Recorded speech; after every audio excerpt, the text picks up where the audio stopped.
Red FM कहता है, red FM कहता है, दिल्ली दिल्ली दे के देखो, दे के देखो।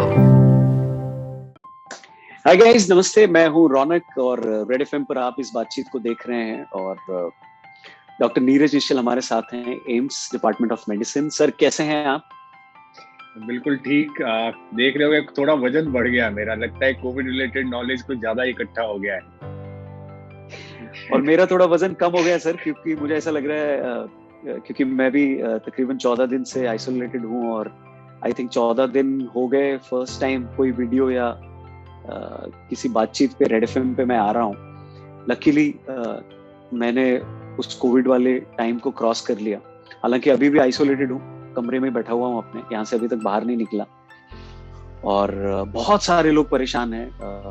इनफैक्ट जो फर्स्ट वेव थी उसके बाद लोगों को अंदाजा नहीं था कि इतनी ज्यादा प्रॉब्लम बढ़ जाएगी।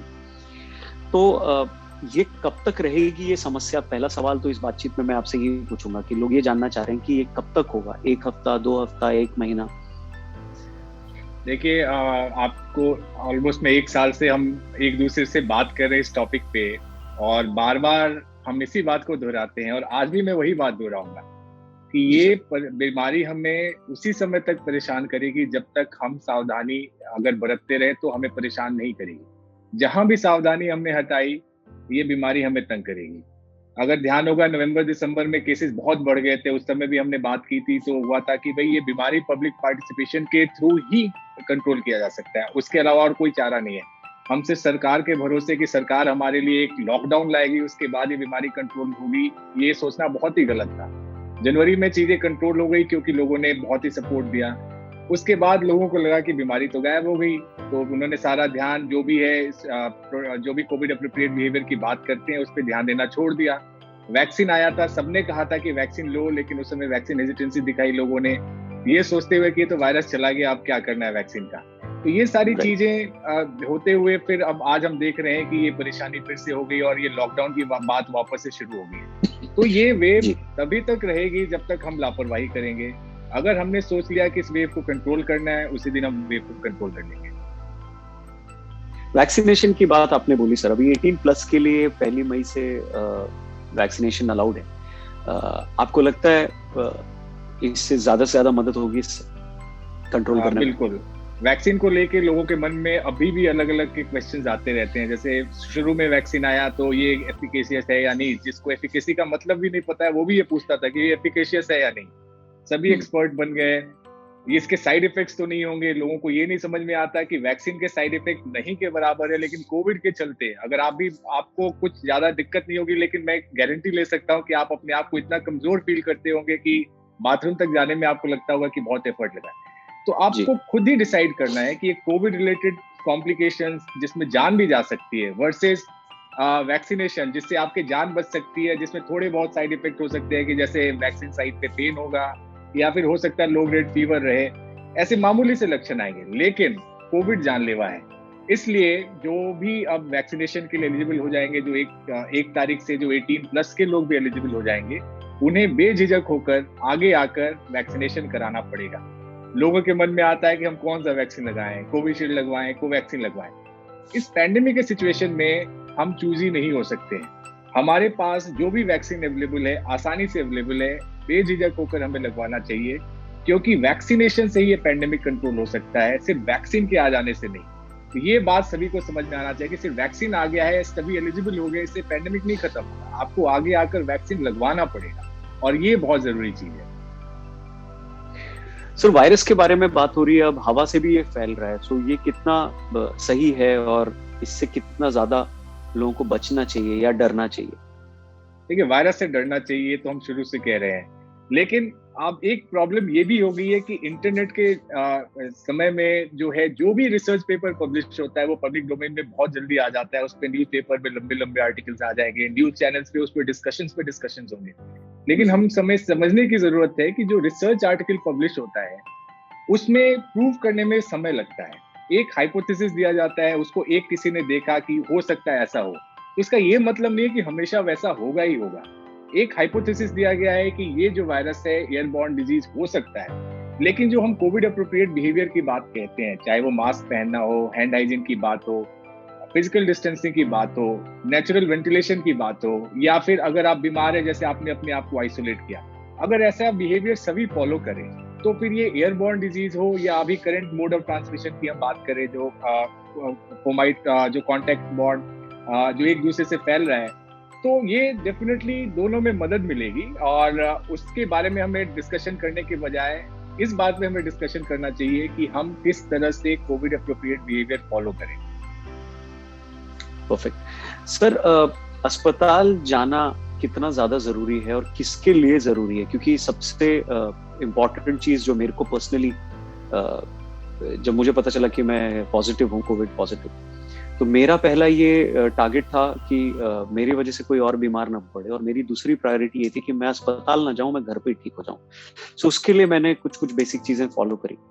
सो इसके बारे में जरा बताइए, क्योंकि ये बहुत सारे लोग पैनिक कर रहे हैं, जैसे उनको थोड़ा सा सिम्टम्स आ रहा है, उनको ये लगता है कि अस्पताल जाके ही वो ठीक हो सकते हैं।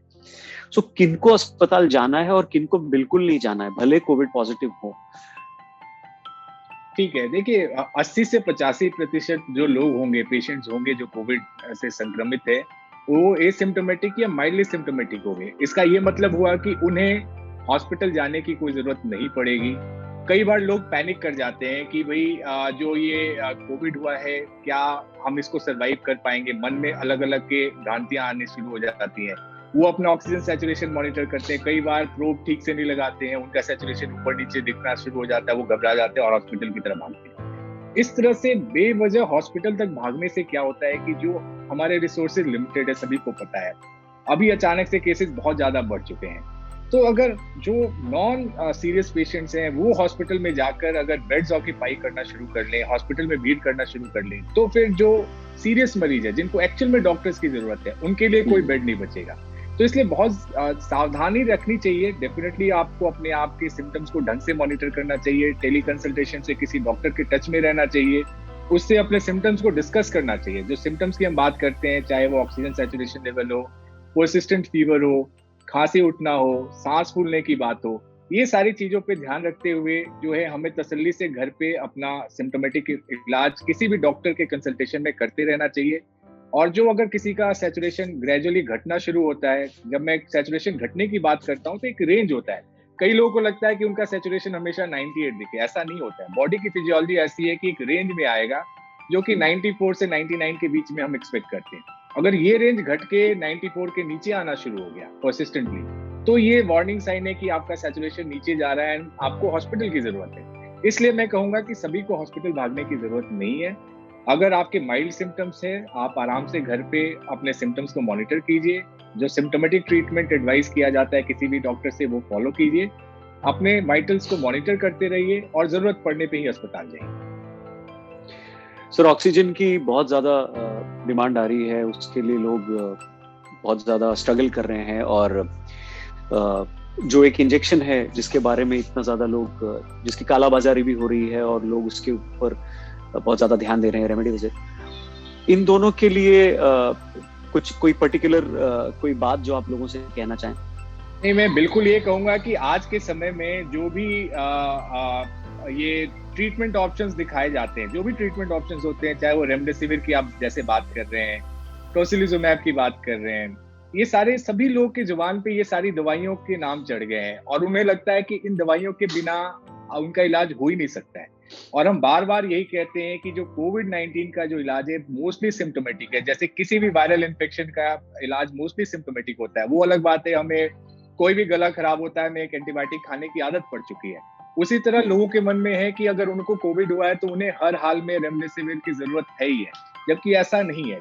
जितने भी ट्रायल, जितने भी स्टडीज हुए हैं, इनफैक्ट एक स्टडी जो WHO फंडेड था, जो कि जिसका एम्स भी पार्ट था, जिसका मैं भी पार्ट था, उसमें क्लियरली दिखाया गया कि रेमडेसिविर का पेशेंट की जान बचाने में कोई रोल प्रूवन नहीं है। एक सिलेक्ट ग्रुप ऑफ पेशेंट्स हैं जिनमें अर्ली ऑक्सीजन की जरूरत पड़ती है, उसमें शायद हॉस्पिटल स्टे के ड्यूरेशन को कम कर सकता है। अगेन, जान बचाने में नहीं, हॉस्पिटल में अगर आप रिकवर कर रहे हैं तो हो सकता है 7 दिन की जगह 5 दिन में रिकवर कर जाए, वो भी बॉडी के इम्यून सिस्टम के अकॉर्डिंग।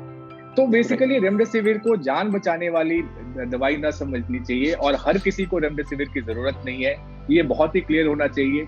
अगर ये सभी, अगर कोई प्रिस्क्राइब भी करता है डॉक्टर, तो आप पूछिए कि क्या मेरे मरीज को रेमडेसिविर की जरूरत है। तो इस तरह से बेवजह रेमडेसिविर की जरूरत भी नहीं पड़ेगी, और जो ये काला बाजारी और जो ब्लैक मार्केटिंग इस पैंडेमिक के सिचुएशन में लोग फायदा उठा रहे हैं, वो भी अपने आप रुक जाएगा। तो जो लोग पॉजिटिव हैं, जिनको थोड़े सिम्टम्स हैं और जो घर पे रह के ठीक हो सकते हैं, वो घर पे क्या करें? 2-3 कुछ इंपॉर्टेंट चीजें अगर आप बताना चाहें उनसे, खाने को लेकर के और होम रेमेडीज को लेकर। देखिए, जो कोविड-19 में एक तो सबसे पहले पैनिक करने की जरूरत नहीं है। कुछ लोगों को लगता है कि शायद वो बचेंगे ही नहीं, ऐसा नहीं है।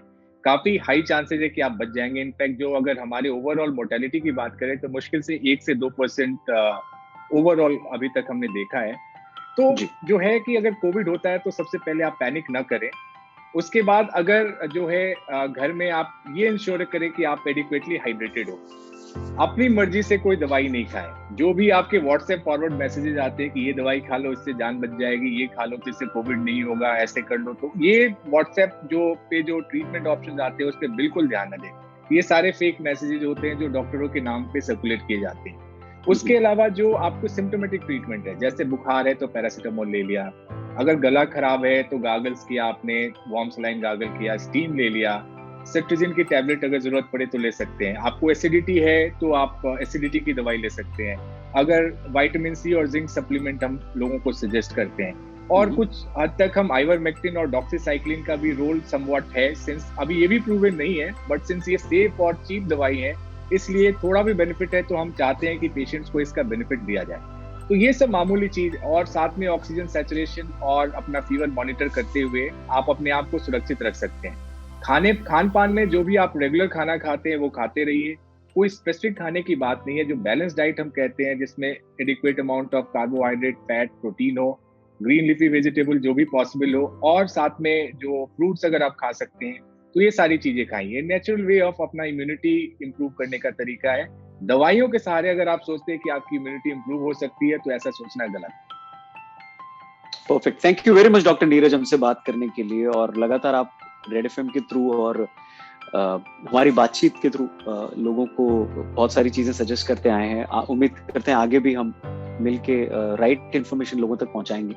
और आप भी अपना ख्याल रखिए। आपके साथ आपकी पूरी टीम को मैं थैंक यू बोलना चाहूंगा। जितने भी फ्रंटलाइन वॉरियर्स हैं वो बहुत जबरदस्त काम कर रहे हैं, और एम्स की पूरी टीम को भी मैं थैंक यू बोलना चाहूंगा। प्लाज्मा डोनेशन के लिए सर क्या कहेंगे लोगों से, क्योंकि एक कैंपेन रेड एफएम ने शुरू किया जहां पे हम कह रहे हैं दिल्ली दे के देखो। जो लोग रिकवर हो चुके हैं और वो एलिजिबल हैं वो प्लीज पता लगाएं और प्लाज्मा डोनेट करें चलते चलते। बिल्कुल, अगर प्लाज्मा को अगर ढंग से यूज किया जाए तो ये किसी की जान बचा सकता है। ऑफकोर्स रैम्पेंट यूज प्लाज्मा में एडवाइस नहीं करूंगा, इसलिए बहुत जरूरी है कि ये प्लाज्मा की कमी नहीं होनी चाहिए। इसलिए जो भी पेशेंट रिकवर कर चुके हैं और हेल्दी हैं वो आगे आकर अपना प्लाज्मा डोनेट करें, जिससे किसी की जान बच सकती है। लेकिन एक बात ये कहूंगा कि अगर किसी को इन्फेक्शन नहीं हुआ है और उसने सिर्फ वैक्सीन लिया है, ऐसे लोगों को प्लाज्मा डोनेट नहीं करना चाहिए। जो रिकवर्ड पेशेंट्स हैं उन्हें ही आगे आकर प्लाज्मा देना चाहिए, क्योंकि इससे जान बच सकती है, और जान बचाना आई थिंक अभी के समय में सबसे बड़ा पुण्य है। थैंक यू डॉक्टर नीरज, बहुत अच्छा लगा आपसे बात करके। आगे भी आपको डिस्टर्ब करते रहेंगे, आप प्लीज अपना ख्याल रखें। Thanks a lot sir. Okay, bye. Red FM कहता है दिल्ली दे के देखो।